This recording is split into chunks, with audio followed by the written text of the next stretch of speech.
Good evening. Welcome to APTN National News. I'm Melissa Ridgen. We begin in Rome. The Métis and Inuit delegation have wrapped up their meeting with Pope Francis at the Vatican. They shared with him how the horrific abuses that they suffered at residential schools still affects their lives. Tina House has this report from Rome. It's all led up to this moment as survivors and leaders gathered in Rome to meet the Pope at the Vatican. For the Métis delegation, 3 residential school survivors were able to share their stories with him personally and tell him how the abuse they suffered has deeply affected their lives and the lives of their children and grandchildren. But those 3 survivors being representative of and emblematic of many, many, many more at home. And I cannot say enough about Angie and Anne and Emile and how incredibly I have 3 new, never mind Marvel and their universe, those superheroes are right there in that room. And Métis National Council President Karen says that the real action the delegation calls upon is an apology on Turtle Island when he visits Canada in the near future. And then there is the important issue of residential school records that have not been released from the church. So we want unfettered access to those records. We also want access to our cultural artifacts that are held here in Rome and at the Vatican. Those artifacts tell a story about our communities. Those are our history. In reconciliation, we talked about an apology and that acknowledgement. We've heard from our survivors that many of them need that to move forward. Alfredo Chirelli has worked in St. Peter's Square for over 40 years, selling rosaries and holy water. He found out about the horrors at Canadian residential schools on television in Italy. It broke my heart. I saw that if you see them, I have a problem for all people, but for the children more. It broke my heart because I am father, I am grandfather, I have the children. I think you go in the school, I have the problem for the priest, for the professor. I don't know if my relation, I don't know. I cry for the baby, for the children. We have done the difficult work of preparing for our journey, for our conversation with the Pope. We have done the work of translating our words to those that he would understand. And now it is his turn to join us in that work. He and Catholics around the world must now do the work of translating the words that we have spoken today and will continue to speak from their heads into their hearts and ultimately into real action. The Inuit delegation met with the Pope after the Métis National Council. There were a number of conversations about faith and about the ongoing presence of the Catholic Church in Inuit Nunangat. There was a lot of conversation about residential schools and the negative impacts of residential schools on Inuit and the intergenerational trauma aspect of residential schools. Obed also said that they requested that the Pope intervene in the case of former priest Johannes Revoir, who's wanted for sex crimes he allegedly committed in the 1960s in Nunavut. In 1993, he fled to France, which does not have an extradition order with Canada. And just last month, RCMP in Nunavut issued an arrest warrant for him. It is such a heartbreaking reality that some people who should have been brought to justice decades ago have not seen justice, and those who have been abused and those victims have sometimes died before they have seen justice. Since the press conference, the Missionary Oblates of Mary Immaculate has requested a meeting in Rome with President Nathan Obed regarding Johannes Revoir. We will bring you more updates on that story later this week. Tina House, APTN National News, Rome. And that Roman Catholic priest who the Inuit delegates talked about in their meeting with the Pope is facing a new criminal charge, but history shows it could be difficult to have it stick. Father Johannes Revoir is now facing a charge of sexual assault that police claim happened in Nunavut 47 years ago. The 93-year-old now lives in France, a country that doesn't extradite its citizens to face charges elsewhere. In 1997, Revoir was charged with 3 counts of sexual abuse here. They were dropped in 2017 because Canada said France wasn't cooperating. At the Vatican Monday, Inuit leader Nathan Obed asked the Pope to help return Revoir to Canada to face the courts. As Indigenous survivors and leaders meet with Pope Francis this week, not everyone back home is confident in what concrete actions a papal apology could achieve. Our reporter Charlotte Moritz-Jacobs brings us to Fort Nelson, British Columbia, for that story. So pre-Law Post. Dig into the billions of dollars in the Vatican. Okay, start repairing the damage. Start looking after these communities. Adequate housing. Restore the language. Support the culture. Kathy Dickey wants reconciliation from the Roman Catholic Church, but she's not sold on a papal apology as a be-all, end-all. I remember being made a soldier of God by Bishop Hubert O'Connor, and every Sunday we had to make a point of praying for, please pray for Bishop Hubert O'Connor, and that was just one of the things that you do every Sunday. And it's only later that I found out that Bishop Hubert O'Connor had sexually abused girls in residential school near Williams Lake. Dickey is from Fort Nelson First Nation, British Columbia. She was taken from her home and forced to attend Lower Post Residential School. 8 of her immediate 13 family members also attended residential school. No one ever talked about it. And so we started to hold these sessions, and I remember one session that we had, it was a community meeting, and my dad came. And he got really angry because he felt like we were attacking the church. Like, how dare we attack the church? And then he left the meeting. And then shortly thereafter, others left because of just this emotional outburst. Almost 1/3 of the 130 residential schools in Canada were operated by Catholic missionary congregations.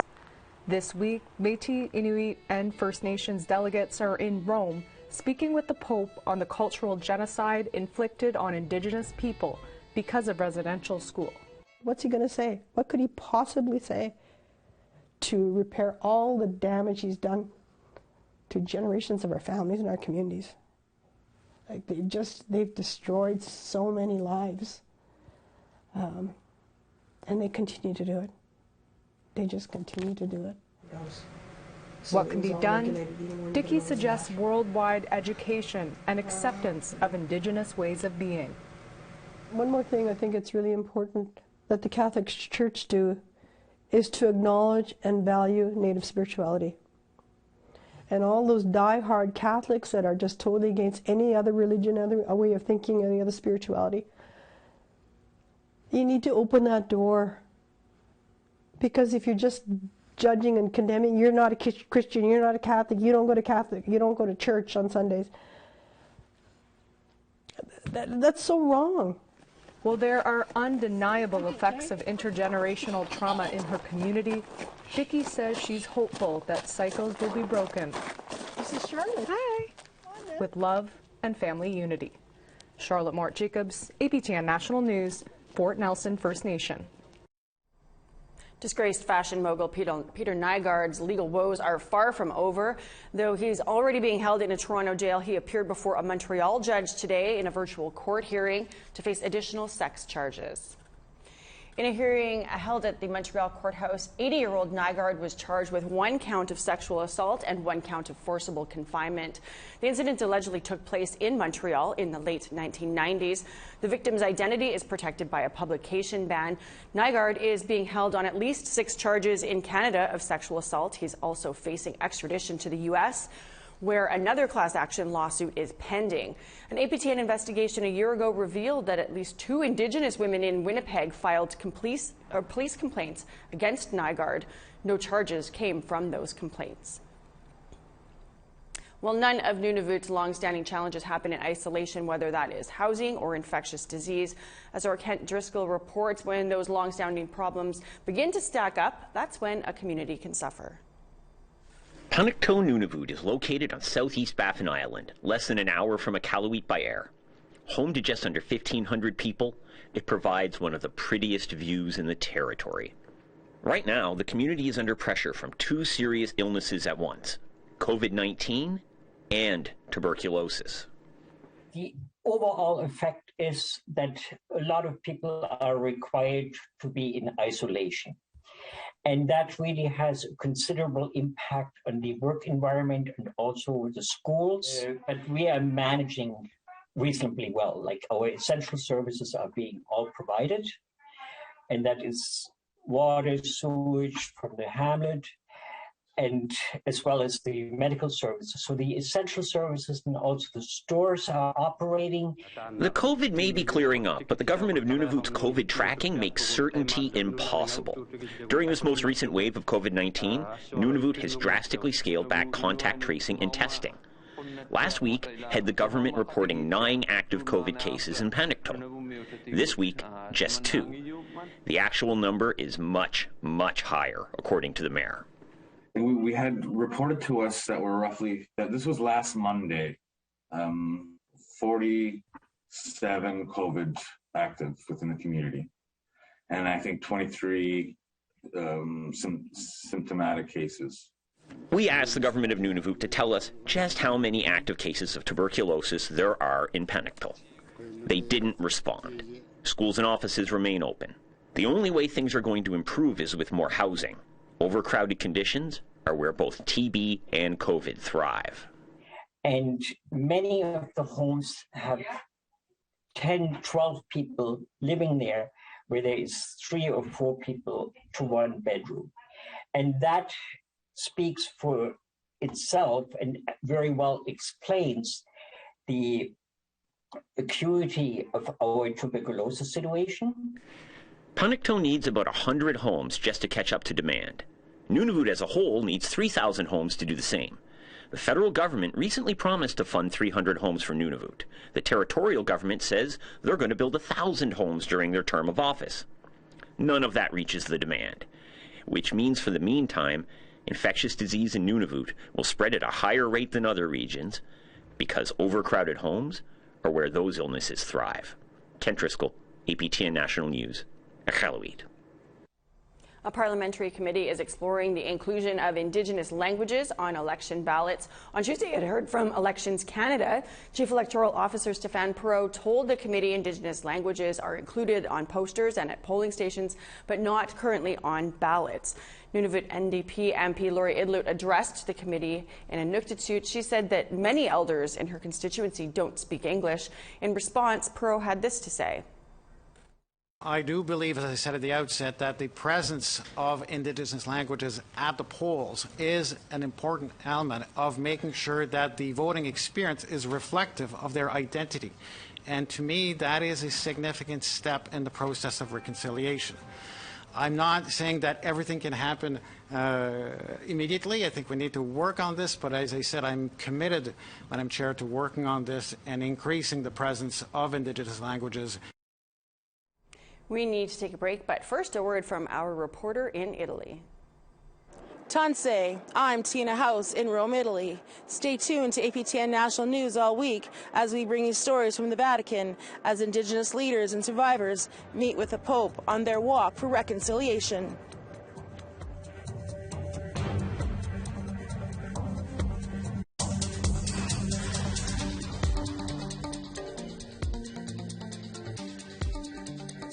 A proposed hydroelectricity project is ruffling feathers in a small community in northern British Columbia. Some residents are worried about the project, but the First Nation company says the project will benefit everyone. Here's Sarah Connors with that story. This is where the power station is going to be, right straight through here. Atlin resident Judy Urquhart has a great view of Pine Creek Beach from her second-floor window, but that view could soon be ruined. Atlin gets its power from this hydroelectric powerhouse along Pine Creek. The Taku River Tlingit First Nation next door to Atlin wants to expand its current hydroelectric output and build an additional powerhouse along the creek, generating 8.5 megawatts of hydroelectric power that the First Nation would sell to the Yukon for profit. Not everyone likes the idea. I would say the majority of our town people are not for the project. Urquhart says the new powerhouse would choke off Pine Creek and kill the wetlands in the area. That is a real area of nesting birds and moose and deer and bear. We have all of those animals down there on those lands. So we moved it further back to address those concerns, which consequently... Peter Kirby says not to worry. He's a Taku River member and head of the band-owned company behind the project. He says concern for the wetlands are unfounded. Some people don't understand what a wetland is, so they call it a wetland when in fact it's not. But that doesn't diminish our intent to address the impacts as they arise. Well, this is part of the Heritage Trail, which follows the creek. This will be gone.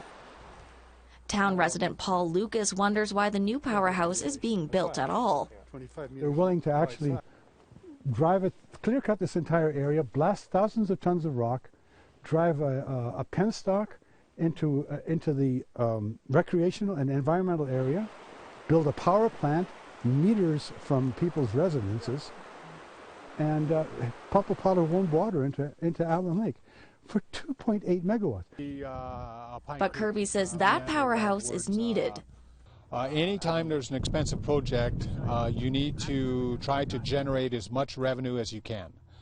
And so every little bit of energy that we can derive from the opportunity our resources provide us, we need to do that.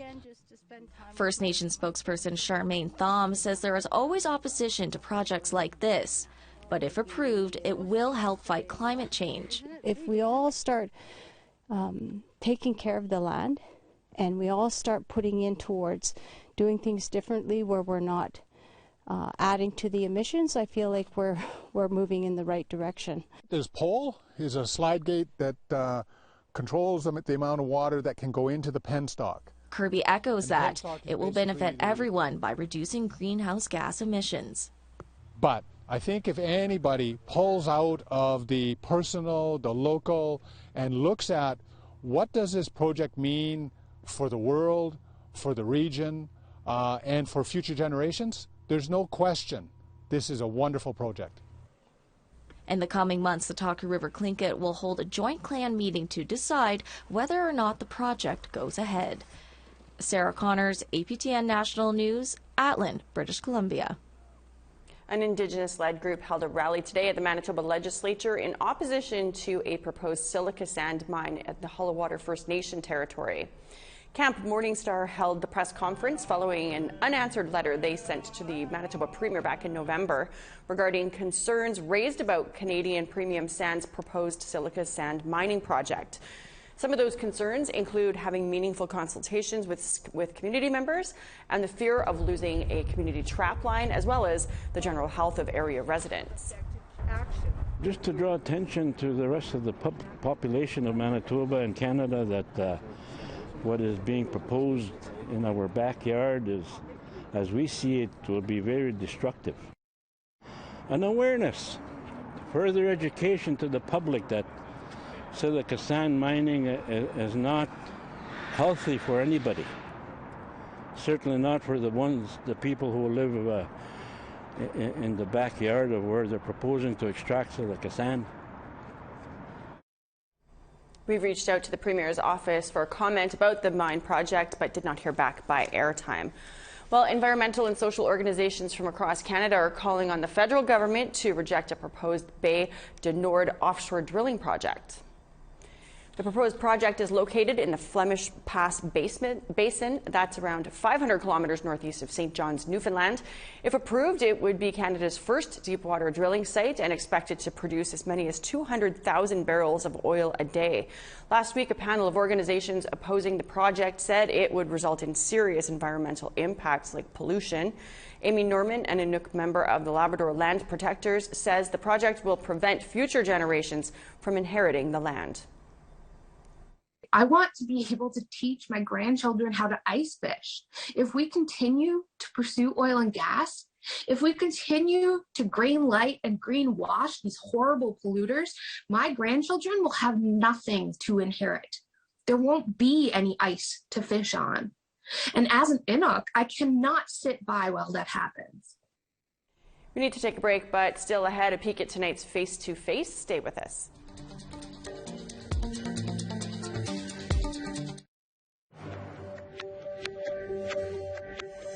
Welcome back. It's time now for our photo of the day. This beautiful tree hugger was captured by Jake Freeman at Beacon Hill Park in Victoria, BC. Tanis Miller clearly loves a huge redwood tree as much as we do here. Weather looks incredible there. You can send us your photos too. Email them to share@aptn.ca for the chance to be our next photo of the day. Let's take a look now at tomorrow's weather forecast. To the east coast, we got 6 in snow for St. John, sunshine, and 3 for Fredericton. Nain, you're expecting snow, 1 degree, -9 and cloud for Inukjuak. Chibougamau -1 and cloud, Rowan, Noranda, and Val-d'Or both -6 and sunny skies. Sunshine for most of southern Ontario, 0 in Ottawa, 3 in London. 1 and snow for Thunder Bay and Sulaka, -2 and snow for Big Trout Lake. Puckatawagan, mix of sun and cloud, -9, -15 and sunny for Churchill. 0 and sunshine for Brandon. Gimli, you're looking at 1 and snow. 14 and cloud for Swift Current, -2 and snow for Saskatoon. 5 and sunshine for Meadow Lake, 3 and snow for Stony Rapids. Sunshine and 11 degrees for Grand Prairie and Fort McMurray. 16 and sunny for Calgary and Lethbridge. 12 and showers for Kamloops and Penticton. 13 and showers for Victoria. 8 and a chance of flurries, actually, for Smithers. 5 and some showers for Dease Lake. -19 and snow for Rock River. -13 and clear for Old Crow. Fort Simpson, -6 and snow. Wrigley, snow for you, -11. Inuvik, -25, clear skies. Paulatuk, -26 and clear. -17 and sunny for Baker Lake and Chesterfield. -8 and snow for New Yacht. -7 and snow for Igloolik. -8 and snow for Pangertung.